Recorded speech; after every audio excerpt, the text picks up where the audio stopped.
आज की कहानी की शुरुआत होगी जहाँ पे आप देखेंगे कि रानी अपनी गणित लगा के ये जानने की कोशिश कर रही होती कि आखिरकार ऑपरेशन करने से लेके ऑपरेशन के बाद तक क्या कुछ वहाँ पे हुआ था। तभी रानी सोचते सोचते घर चली जाती है। रानी सा घर में बैठती है, आराम से खुशी खुशी होकर चाय पी रही होती है। तभी रानी वहाँ पहुँचती है, सोचती है रानी सा से कुछ भी मैं डायरेक्ट में पूछूंगी तो सही नहीं होगा। तभी वो कहती रानी सा एक बात मुझे समझ में नहीं आ रहा, डॉक्टर साहब इतनी बड़ी ऑपरेशन होने से पहले शराब क्यों पियेंगे? उसके बाद वो कहते अचानक से लेकिन पत्रकार वहाँ क्यों पहुँच गए? मुझे ये भी समझ में नहीं आ रहा। और बोलती रानी साहब आप भी तो वहाँ आई थी, आप वहाँ क्यों आई थी? तभी रानी साहब कहती है कि तुम साफ-साफ क्यों नहीं कहती? तुम्हें लग रहा है कि ये सब कुछ मैंने किया तो साफ-साफ बोलो ना। तभी रानी कहती नहीं रानी साहब मैं ऐसी कोई बात नहीं करी। तभी रानी साहब कहती मुझे सब समझ में आ रहा है कि तुम मुझसे कहना क्या चाहती हो। रानी साहब गुस्सा हो जाती है। यहाँ देखेंगे वीर हॉस्पिटल में जाता है, तभी वहाँ पे गार्ड उन्हें रोकते हैं और कहते हैं आप अंदर नहीं जा सकते।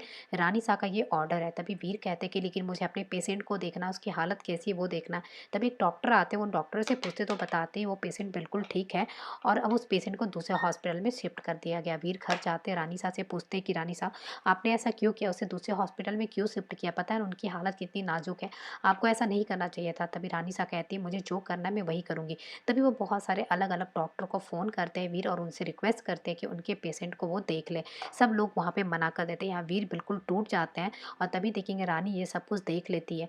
रानी को बहुत ज़्यादा वीर के लिए बुरा लगता है। तभी रानी अंदर जाती है और वीर को वहाँ पे सँभालने की कोशिश करते। तभी वीर कहता है कि रानी अब मुझे आप डॉक्टर साहब मत बोलिए, मैं डॉक्टर नहीं हूँ।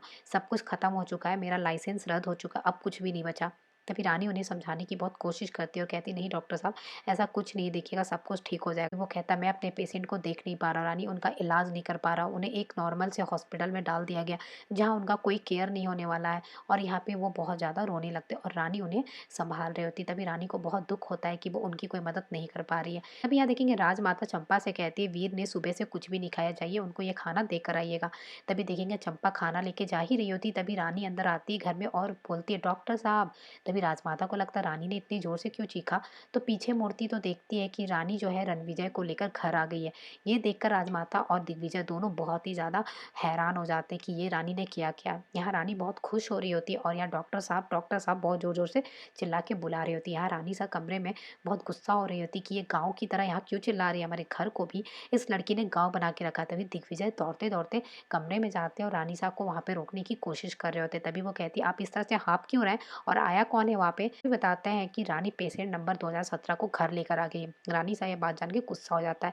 वो कहते हैं आप यहीं पे रहिए, मैं उनको संभाल लूंगा। तभी कहती है आपने आज तक कभी कुछ संभाला है जो आज संभाल लेंगे आप? और रानी साहब भी नीचे आने लगती है। यहाँ पे देखेंगे कि ये पेशेंट को लेकर वीर कमरे की ओर जा रहा होता है कि मैं इसे अपने कमरे में रखूंगा। तब तक रानी साहब वहाँ पे पहुंच जाती है, रुक जाओ वीर, और वीर को रोक देती है और कहती है ये पेशेंट को तुम हमारे घर में नहीं रख सकते, ये हमारा घर है, कोई धर्मशाला नहीं है।